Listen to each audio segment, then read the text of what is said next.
So Savitri has read out chapter after chapter of the life divine to Yama. But those chapters don't make any impact on him. She has chanted aloud the hymn of bliss, the Ananda Sukta, but then that hymn falls on deaf ears. He remains untouched.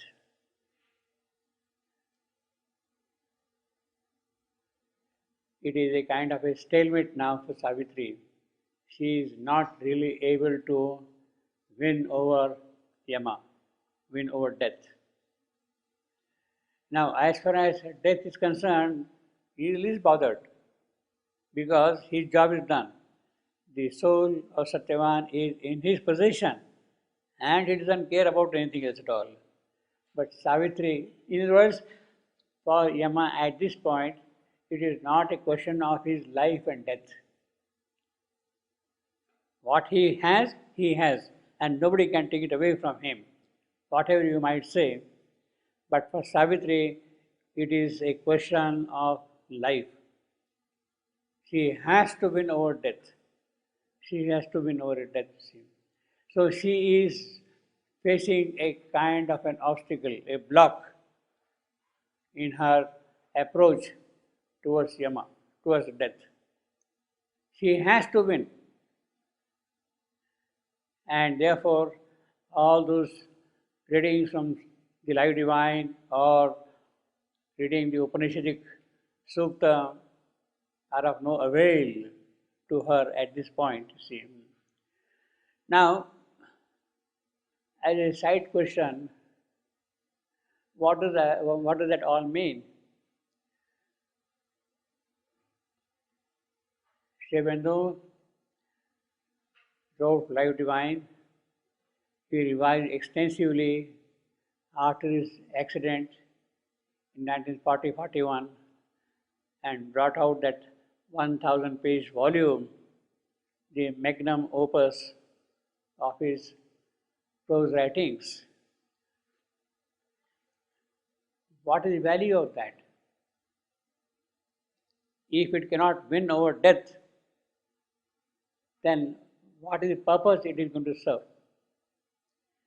We might extend the argument also and say he has spent so much time, so much effort, so much concentration was there on Savitri. He called it as my main work. Savitri as his main work.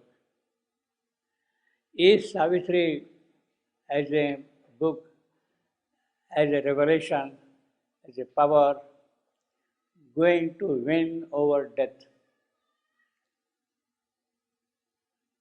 Life divine, we have seen in the arguments of Savitri, no, it is not going to win over death. Is Savitri also going to be that?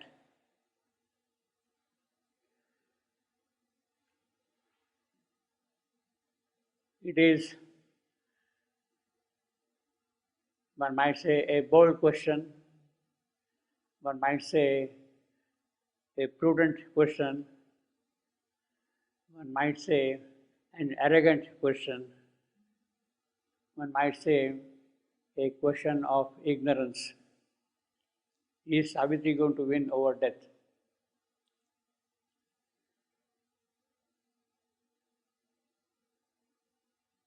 The straightforward answer is no.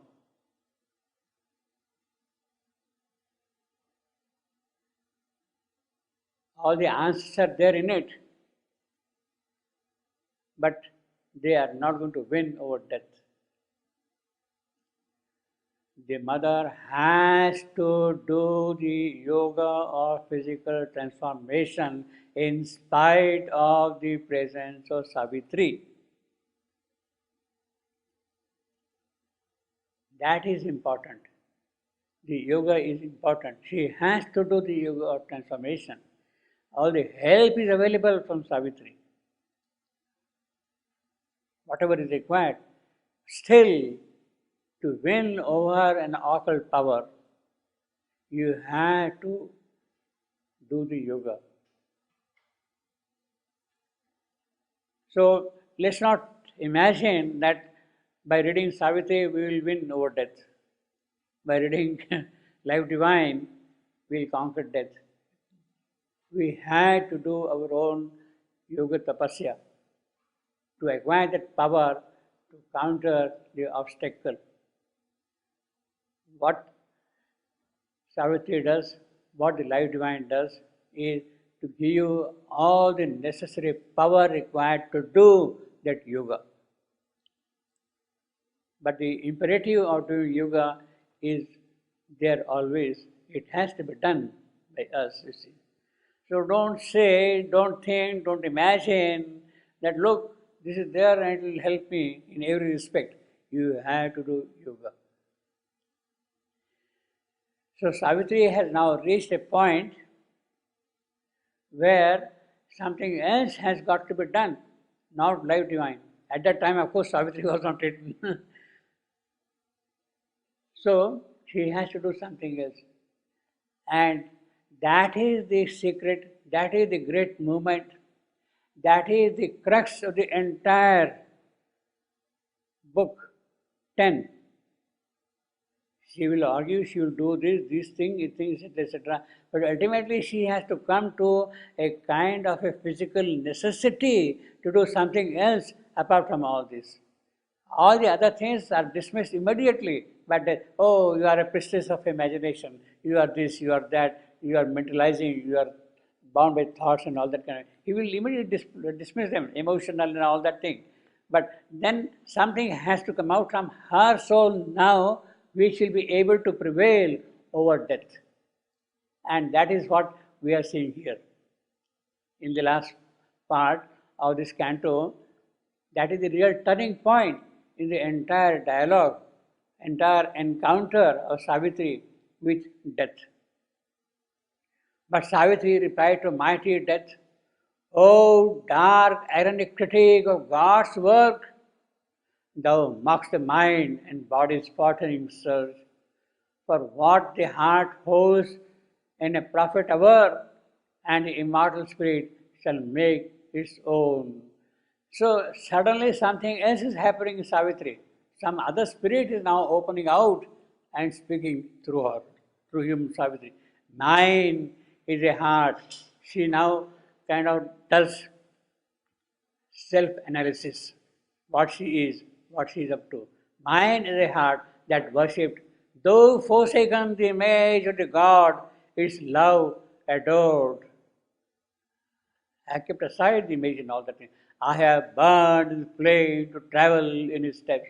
So I have passed through the fire test of accompanying Satyavan, my lover, my partner of life, my companion through the ages to do the divine work here, and bore all the difficulties, the anguish, the problems. I have crossed, I have passed what is called the Agni Pariksha, the fire test. I have successfully passed. Are we not they who bore vast solitude seated upon the hills alone with God? What do they do sitting alone upon the hills in the vast solitude? What do? They invoke the presence of God in this creation against all the possibilities of attack, of hostilities which are prevalent here.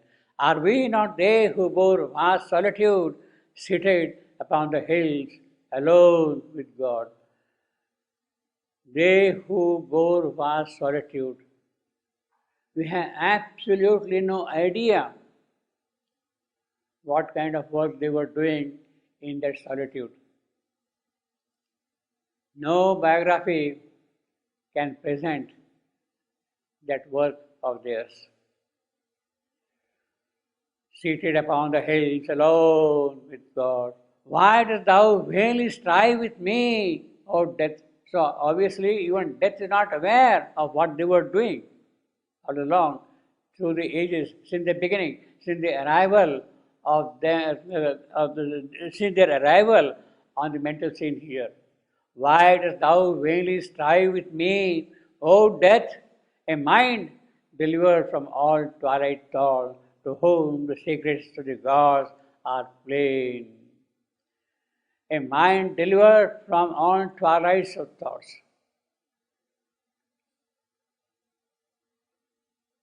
In the case of the mother, she was delivered from all thoughts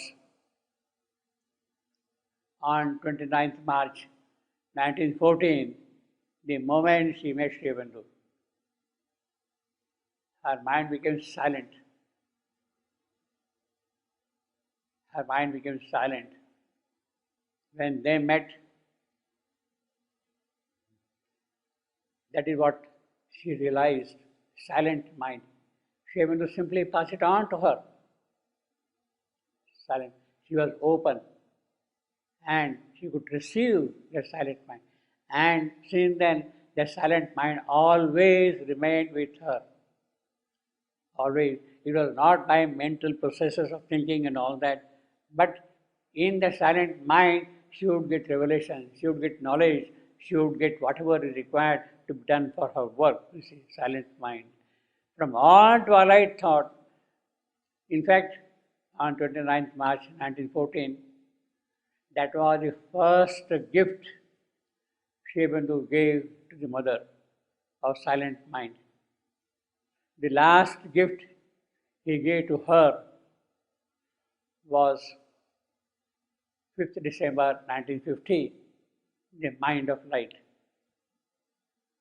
The mind of light was the last gift he gave to her, and it is that which became the basis of her work for the physical transformation.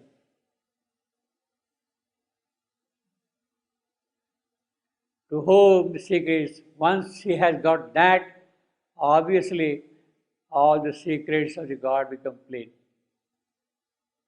Everything becomes obvious, transparent.